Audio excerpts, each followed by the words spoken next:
আজকে বানাবো কাতলা মাছ দিয়ে পটল আলুর ঝোল। তার জন্য কাতলা মাছ কেটে কাতলা মাছকে ভালো করে নুন হলুদ মাখিয়ে ভেজে নেওয়া হয়েছে। আর এদিকে বানাবো পটলের পকোড়া বা বড়া বলতে পারো। তো পটলকে হাফ বাটা করে নিয়েছি, হাফ পুরো মিহি করে নিই, এইভাবে হাফ বাটা করে নিয়েছি পটলকে। পটলের মধ্যে দিয়ে দেবো আর এই যে দই কাজু বেটে রেখেছি, দই আর কাজু একসাথে ফেটে নেব। এটা পটল করার জন্য, মানে কাতলা পটল করার জন্য একসাথে। আর এই যে পকোড়াটা পটল খোসা বাটা, তার মধ্যে বেসন, কালো জিরে, লঙ্কা গুঁড়ো, জিরে গুঁড়ো, নুন, হলুদ, পেঁয়াজ লঙ্কা কুচোনো সব দিয়ে ভালো করে এটা মাখিয়ে নেব। একদম যেভাবে হয় আর কি, বড়া বা চপ যেভাবে ব্যাটার মাখানো হয় সেইভাবেই মাখিয়ে নেব। এই যে আর এভাবে ছোট ছোট হাত দিয়ে চপের শেপে দিয়ে দেবো, গরম গরম তেলে ভেজে নেব। এইভাবে উল্টে পাল্টে লাল লাল করে ভালো করে ভেজে নিতে হবে। আমি তো প্রথম বানিয়েছিলাম এইগুলো, আমি বাটা অনেক কিছু রেসিপি আগে করেছি, কিন্তু পটলের ছালের বড়া এই প্রথম করলাম। দারুণ হয়েছে কিন্তু বড়াগুলো। আমি ভাবলাম কি হবে, খাওয়া যাবে কি না যাবে, ফেলা যাবে তার ঠিক নেই, কিন্তু না, খুবই ভালো হয়েছে।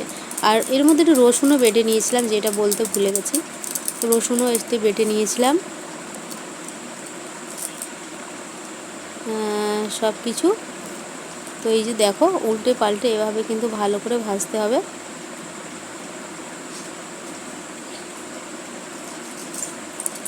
আর ভালো করে আস্তে আস্তেই ভাজতে হবে যাতে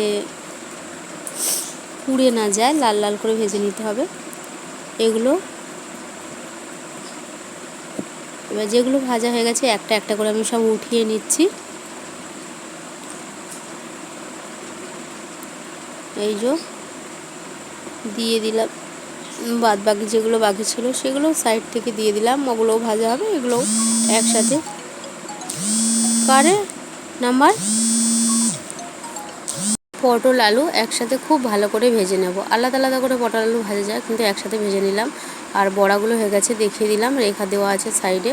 তো পটল আলু ভাজা হয়ে গেছে, আমি সব পটল আলু উঠিয়ে নিয়েছি, কড়ার মধ্যে দিয়েছি গোটা জিরে আর তেজপাতা দিয়ে ভেজে নিয়ে দিয়ে দিয়েছি টমেটো পেস্ট আর পেঁয়াজের পেস্ট। টমেটো আর পেঁয়াজের পেস্টটা একটু নাড়িয়ে চাড়িয়ে ভেজে নেব ভালো করে। তারপরে এক এক করে সব কিছু পেস্ট এর ওপরে দেবো, আদা রসুন আর কাঁচা লঙ্কার পেস্টটাও দিয়ে দিলাম। দিয়ে এর গুঁড়ো মশলা দিয়ে দিলাম, নাড়িয়ে ছাড়িয়ে নেওয়ার পরে লঙ্কা গুঁড়ো, জিরে, হলুদ দিয়ে দিয়েছি। দিয়ে খুব ভালো করে এই মশলাটাকে কষতে হবে, কিন্তু একদম ভালো করেই কষতে হবে যাতে ভাজা ভাজা হয় আর তেলও ছেড়ে যায়, ভালো করে কষা হয়। তো ভালো করে কষে নিয়েছি, তারপরে দিয়ে দিলাম কাজু আর দই একসাথে পেস্ট করে রাখা। দেওয়ার সময় স্লিপকে বাটি আমার হাত থেকে পড়ে গেল, ভাগ্যিস আমার চোখে মুখে এসে ঠিকরে পড়েনি। তো এইবারে দইটা দেওয়ার পরে ভালো করে আরও মশলাটাকে কষতে হবে। তো কাজুটাকে আমি ভালো করে বাটিতে এভাবে ধুয়ে নিলাম, কাজু আর দইটা। জলটা আমি পরে দেবো, আগে ভালো করে কষে নিই মশলাটাকে। একদম ভালো করে কষতে হবে যাতে একবারে তেল ছেড়ে যায়। তো তোমরা দেখছো ভালো করে আমার কষা হয়েই গেছে, তেল ছেড়ে এসেছে। তবু এটাকে আমি আরও ভালো করে আরেকটু কষে নেব যাতে সব কিছুই ভালোভাবে সিদ্ধ হয়ে যায়।